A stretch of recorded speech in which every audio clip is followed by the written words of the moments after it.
What do you want to talk about? Hmm? I, oh.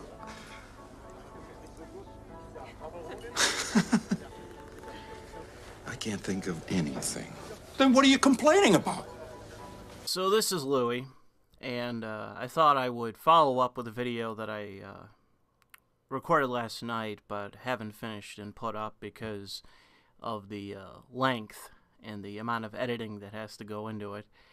But I wanted to talk about something that had to do with that video, and it's about Joe Biden and the presidential election.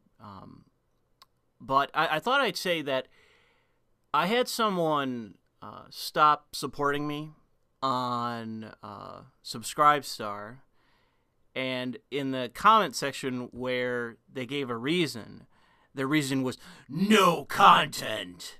And it's like, motherfucker, I'm trying here, man. There's nothing really to talk about that, even in the course of gaming right now. It's a lot of small news, and in terms of the mainstream news, there's not really much to talk about. It's a lot of small one-issue topics that are, you could turn into like a 10-minute video, but it doesn't really inspire me to actually record a commentary on it, because by the time I actually get the video up, it's already outdated. And does it really matter all that much? No, it doesn't. I try to make videos that I think will last for a few months, or you can do callbacks to, and I think a lot of people on my channel realize this when they go back and look at my old videos and are like, wow, you called it there, or you had a good instinct there, and I get a lot of that on my channel. And the reason is, yeah, that's what I set out to do when I make these videos. If it is on a particular topic, it's usually something that's angered me, and that is the inspiration to do the video, which is, look at this, I don't like this, etc., etc. So in terms of low content, the purposes of that is to not replace quality with quantity, and you could debate the quality. I don't want to be the channel where I am talking about one thing per day, or especially, I don't like this, where people cover the same topic several days in a row with very little difference in the content. I see certain channels do that, and I understand why, but I do not like that. I fear that that is the kind of content where people are going to start unsubscribing. It's good for me in the algorithm, such as it is on YouTube, but it's not something that actually, I think, grows, I don't know, like a healthy channel. It creates expectations for those that follow you that will never really be met. You'll always be on like a sliding scale of having to rush and cram and upload regardless of the quality or the content of even of what you're talking about. I don't think that that is a good recipe for a channel. I don't think it actually does much in the way of the listener to actually involve themselves in what you're saying. It just seems to be like, I'm going to listen, but it's kind of like white noise. It's just, I'm going to listen to this as I fold towels or hang up clothes. Like, it's just white noise. And obviously I know that people listen to me as they're doing other things, but I would like to think that there's someone invested in what I'm saying rather than just listening to something in the background to kill time. But maybe that's just me. Maybe I'm in the wrong, and maybe maybe I'm describing all of you as I say that. Low content or inconsistent content is a feature of this channel and has always been and probably will always be, unfortunately, because that is just the nature in which that I comment. That is my commentary style. That's my brand. Anyways, I wanted to comment on what I talked about yesterday, which you won't see until it's uploaded, but it's about, as I said in the beginning, the election, the presidential election that's coming up. And I'm trying to gauge what exactly the Democrats' strategy is, because today I saw a lot of hullabaloo about what's going on in Michigan, Nevada, and I think 2 other states about trying to get absentee ballots in the hands of people. Trump tweeted about this, and now there's a lot of little fact check, he didn't, in Michigan and Nevada, they're not sending out absentee ballots, they're sending out applications. First and foremost, if you could send out absentee ballots and get away with it legally, you would do it. Because the fact is that I'm sure a lot of standard conservatives and Republicans would say that this is an attempt at voter fraud. But I think the intention of this is not necessarily voter fraud. It is to pump up Democrat participation in the presidential election. I think ultimately that is the goal with this strategy, because when it becomes a multi-state attempt, to me, that is a clear sign that it is a nationwide strategy for the Democratic Party. The Democratic Party, under Obama, nearly went bankrupt, and I'll see if I can find an article on this. It nearly went bankrupt because they were employing so many strategists. And it is because they have these sessions where they sit down in a room, and who knows how many people they do it at a time, but they strategize what they can do to win elections. The Republicans do this too, but I think with the Democrats, it's not even a matter of they're necessarily better at it. It's, 50 million monkeys in front of typewriters. Eventually you come up with something to work with. It's just a matter of volume, and I think that's true about the Democratic Party. And the reason I say that is because one of the things that the Democrats consistently brag about, and I have an article about this as well, is the amount of money they fundraise. The Democrats raise far, far more money than Republicans, and this has been consistent for at minimum 10 years. I would say that it goes back even more than that, but for at least the last decade or so, they have been outspending the Republicans, and I think a tremendous amount of this money is going towards figuring out strategies to which they can win states. They realize that they're hampered by the Electoral College in terms of presidential elections, so they're trying to come up with means by which to win in that system. There's nothing really wrong with this. It's what you do with that information. If someone comes up with a strategy that is devious, immoral, borderline illegal, it's not them coming up with the idea that's wrong. It's you implementing it. That is where, in my view, the real problem is if you implement a system that borders on the illegal for cynical purposes. And what I can't stand is the consistent lies about not doing this, not participating in the strategy sessions where you come up with these ideas, then you then implement for the sake of winning elections. It's politics, and I realize to some degree you need to deflect away from the strategy that you're implementing, but to the degree in which you're willing to obfuscate what you're doing and the media just goes along with you, that's the thing that I can't stand. So getting back to the original, you can come up with as many articles that are required to deflect away from what you're doing. And again, Republicans and conservatives may overestimate or may have the false or erroneous assumption that this is about voter fraud, and maybe it is, but from a detached point of view, when you really look at what this is, because of the fact that this is growing in terms of the states that want to participate in this, I think that this has everything to do with the presidential election and the fact that the Democrats are rightly worried about turnout. The reason I say this is because in late March, early May, the numbers came out that say that Joe Biden has record low enthusiasm for his campaign. And from what it seems, for the groups that mainly go Democrat, that the Democrats rely on to win elections, national elections, they're unenthusiastic about Joe Biden.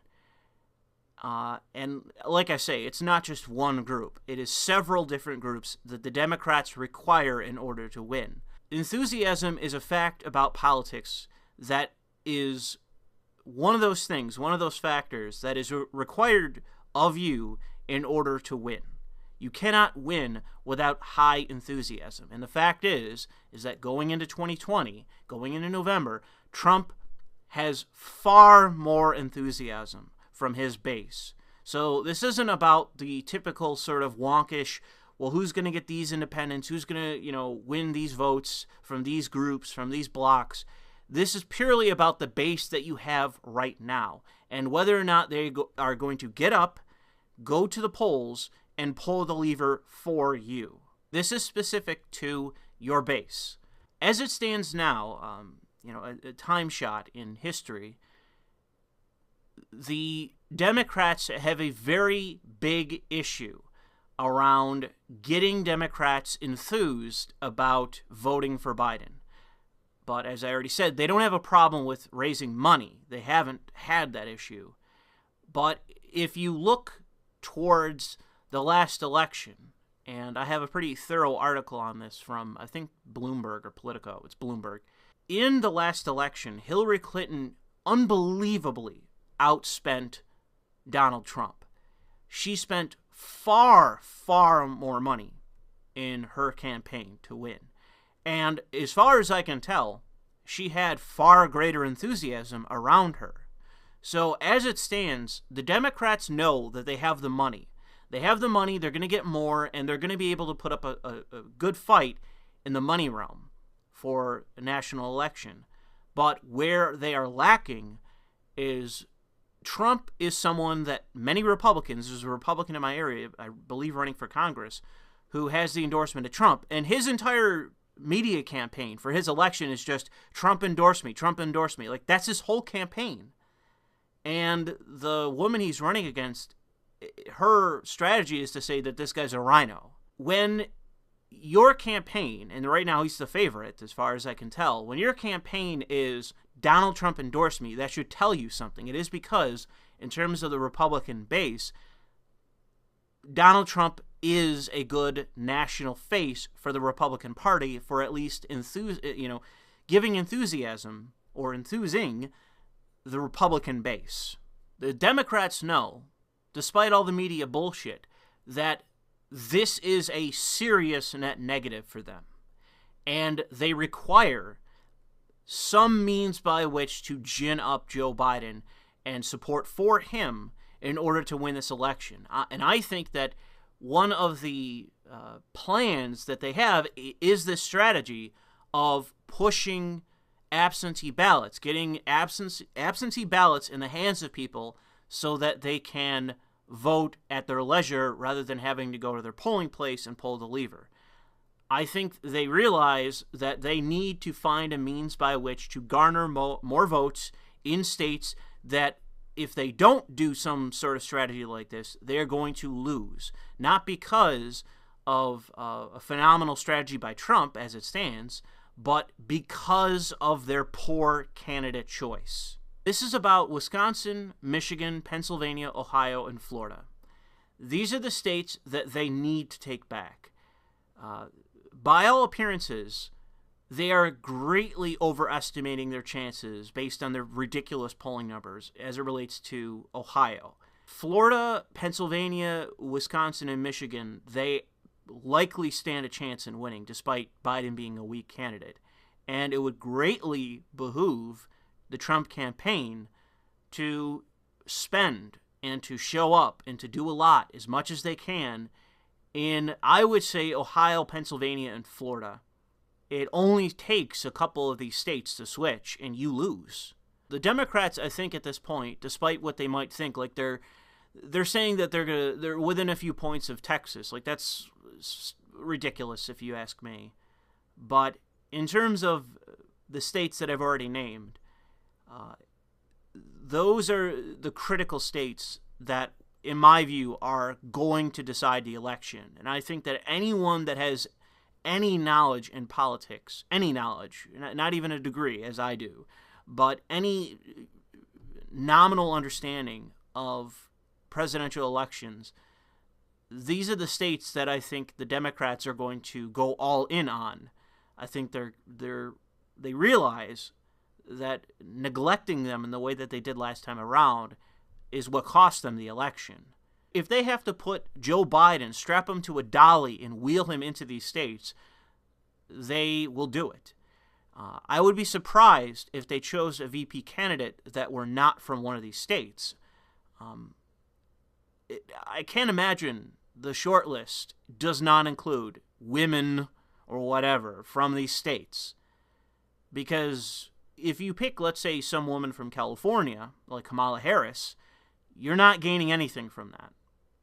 You're going to get the journos and the checkmark saying, like, oh, black woman, blah, blah, blah, but you're not winning anything from that ticket. You have to find someone from these states because these are the critical states you need to take back. And I'm not really sure who they can find or who would be willing to take it. I can't remember if it was the Romney campaign. There was one campaign where the Republicans were, it might have been actually McCain, where they couldn't find a VP candidate that, what's-her-face from Alaska was not even in the top 10. Like, she was in the top 30 that they wound up going with, simply because they couldn't find anyone to get on the ticket. And while Palin, that was her name, it assisted McCain in getting the more Trumpian voters interested, it obviously wasn't enough to sway enough people in enough states to get McCain anything but a decisive defeat. He lost badly to Obama, and I think the only person that lost worse was probably Mitt Romney. In ending this, I will offer a couple ideas to the Trump campaign for what they should do as it relates to the states I've mentioned. Trump, I think, should hold some kind of big rally, I guess I'll just say, in Florida. He should make very clear note of the fact that he has moved from New York to Florida. Highlight that as much as possible. Praise the state. Give very clear reasons why he chose to move to Florida, not just why he left New York, because I think that's the mistake he's going to make. Oh, I left New York for XYZ. No, why did you move to Florida? To Florida. Why did you go there out of all the states you could have gone to? Why did you move to Florida? And I'm sure it's going to be because it's warm and he likes to tan, he likes the weather. Why did you move to Florida? And then, you know, say, I love the people here, and then do it while you're surrounded by Floridians. Like, make it clear to Floridians that you love their state and that's why you moved to Florida. Pander to certain Florida issues, like I'm not going to cut Social Security, I'm anti-communist. Like, do some polling, figure out what plays to your base and that will sway independents to your side in Florida.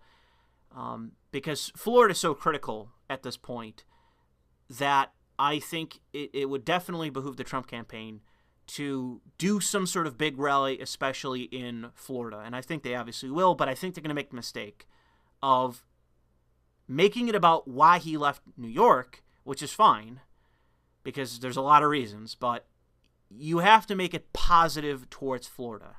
I think the Democrats are exaggerating and slightly diluted in that just because Ohio went Democrat, for however long, that, it's a state that's up for grabs. When I think that if you have Pence in Ohio giving some speeches, doing whatever, I think Ohio's fine. It's Pennsylvania that I'm more worried about. It seems that Pennsylvania's on rockier ground. Do what you can to play up the incompetence of Democrats in the state. Try to contrast it towards your administration and, the fact that, Pennsylvania is more rural than not. Try to do what you can to garner support as much as you can to maintain your hold of Pennsylvania. But in terms of Michigan and Wisconsin, I would say that I'm a lot more pessimistic there. And I don't really have a strategy for how to keep those two states, because while I am somewhat familiar with the politics of Michigan, less so with Wisconsin, it seems to me that they are going to lose Wisconsin. The numbers at the moment are not on their side, and I think the Democrats are going to push enough money and enough... I think they're going to campaign there, because they have already started doing it in Wisconsin. I think they're going to take Wisconsin. So I wouldn't go all in on Wisconsin when you're likely to lose it. I would instead say that you're better off putting more money into Michigan, because it's not only more votes, but it's fertile ground in which I think that enough people there are fed up with the standard Democrat politics that you could, in fact, take it. And it would give you the position where you could soundly defeat Biden. Now, this isn't to say that in general, I think, and you'll hear me say this in the other video, that I think that Biden stands a great chance at winning. I don't whatsoever. But when it comes to politics, you cannot be in the position that you expect a victory. That's what Clinton did, and that's precisely how she lost. And same goes with Romney. Romney and the Republicans then, the galaxy brains of the Republican Party in 2012, expected Romney to have a blowout victory, and he was soundly defeated. I forget who it was. It was one of Bush's guys on Fox News flipping out, being like, no, there's no way! You're only in that position when you arrogantly think that you have this election in the bag. And that forces you into a position where you don't focus in the way that you need to, and you instead take a victory lap prior to you losing. And I think they did that with Romney. They didn't realize how weak of a candidate he was, and I think to people looking on the outside, objectively, he was a weak candidate. It was just within the neocon establishment, they're like, no, there's no way this guy couldn't fucking lose. Compared to Obama, and it's like, yeah, Obama was a strong fucking candidate. What are you smoking? Anyways, I don't want to make this an hour long, so I will leave it there, and you can feel free to debate it in the comment section below. Thanks for listening.